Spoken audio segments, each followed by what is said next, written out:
Bu ne gerek?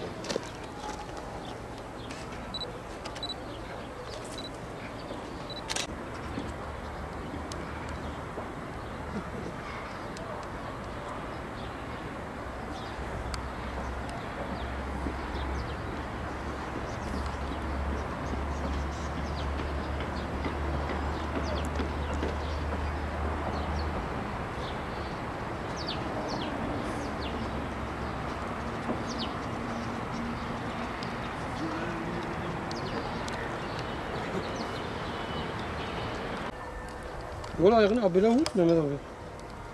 Sıçramaz abi, abile vur yeterli. Burayı? Tamam. Bu tahtaya dikkat et de buradaki tahta çiğ var içinde. Devreyi? Dur.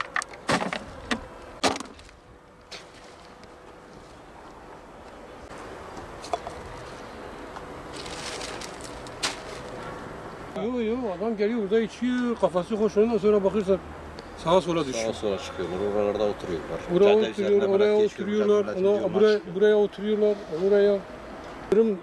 Gelip kaldırım yapacaklardı. Belediye sağ olsun. Proje mi yanlış yaptı, ne yapacaksa şimdi masa olarak kullanıyorlar kaldırım duvarını. Yani kaldırım yapmadılar ya. Şimdi o kaldırım öyle durdu. Binada aynı zamanda hem görevliyim hem oturuyorum. Evet. Bina görevlisiyim. Bizim yakın hemen binanın karşısındaki tarlada taşlık çoktur. Taşlıktan dolayı gençler geliyor. Orada bazı maddeler içiyor. Görüyoruz yani esrar mıdır, eroin midir tam fark etmiyoruz ama onlar gittikten sonra kontrol ediyoruz. Görüyoruz kovalar var. İstersen o kovaları da gösterebiliriz.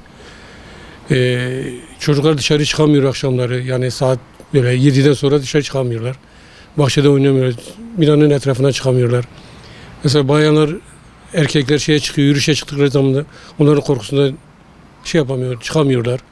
Çünkü etrafta gençler madde nedir, esrar mıdır ne uyuşturucu içtikleri için onlardan korkuyorlar. Onlar da burada gece müzik sesi, sesi açıyorlar. O yüzden bunu bir an önce bu taşlıkları, bu şeyleri temizlemesini istiyoruz. Evet. Daha önce zaten biz belediye geldi, burada temizlik şeyini aldılar. Dediler ki temizleyeceğiz, yapacağız ama henüz gelmedi. Yani biz belediyeye başvurduk, kameraya de başvurduk ama kimse gelip ilgilenmediler. Emniyet de biliyor yani buradaki bu çevre bizi çok rahatsız ediyor bu gençlere. Yaşları da 9 ile 18 arasıdır. Görüyoruz. Tabii gündüz saat hemen 6-7'de geliyorlar. Saat 9-10'a kadar. Gece 9-10'a kadar. Sen gidip burada park ediyorsun. Evet, park ediyorlar. Aynen. Başka yerde gelip burada park ediyorlar, içki içiyorlar. Bira şişeleri duruyor. İstersen onları kamerada çekebiliriz yani. Abi burada tarlada her şey görünüyor. Açıktır yani. Onları da kameraya alsak iyi olur. Bunu belediyeden rica ediyoruz. Uyuşturucu, fuhuş, arabanın içinde fuhuş şeyleri var. Yani görüyoruz bayanlar oturuyor, yazıktır. Yani bunu en azından bu gelen gençlere, bu gelen şeylere ilgilenseler çok iyi olur. Yani ufak çocuklar dedim ya, belediyede binada çocuklar dışarı çıkamıyor. Gençler, bizim çocuklar bakıyor, örnek görüyor, diyor acaba orada nedir? Onlar da teşvik oluyorlar. Onu gördüğü zaman diyor acaba orada ne içiyorlar? Biz de gidip bakalım.